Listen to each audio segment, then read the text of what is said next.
নাটোরের বড়াইগ্রাম উপজেলার সমাজসেবা কর্মকর্তা রেজাউল করিম, যাকে দেখা যাচ্ছে রাস্তার পাশে দোকানে দাঁড়িয়ে উন্মুক্ত স্থানে সিগারেট সেবন করছে, এমন একটি ভিডিও সামাজিক যোগাযোগ মাধ্যমে ভাইরাল হয়েছে।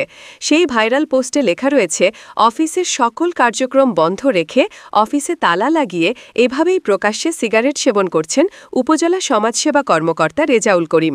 আর সমাজসেবা অফিসে সেবা নিতে আসা সেবাগ্রহীতারা অফিসের বাহিরে দাঁড়িয়ে অপেক্ষা করছে। আর এ সকল বিষয়ের কোনো তোয়াক্কা না করেই নির্দ্বিধায় ঘুরে বেড়াচ্ছেন সমাজসেবা কর্মকর্তা রেজাউল করিম। তবে এ বিষয়ে সাংবাদিকদের প্রশ্নের জবাবে কোনো সদুত্তর দিতে পারেনি উপজেলা সমাজসেবা কর্মকর্তা রেজাউল করিম। ওটা হচ্ছে অফিসের ড্রেস, ওটা অফিস টাইমের ড্রেস তো লেখছে ওখানে টাইম, বুঝছেন? যে লেখছে তার আইডেন্টিটি আছে, গ্রুপে লেখছে, ওখানে তো আইডেন্টিটি এভাবে পাওয়া যায় না। দেখলাম যার আইডেন্টিটি না দিয়ে যদি কেউ করে তাহলে কি করার?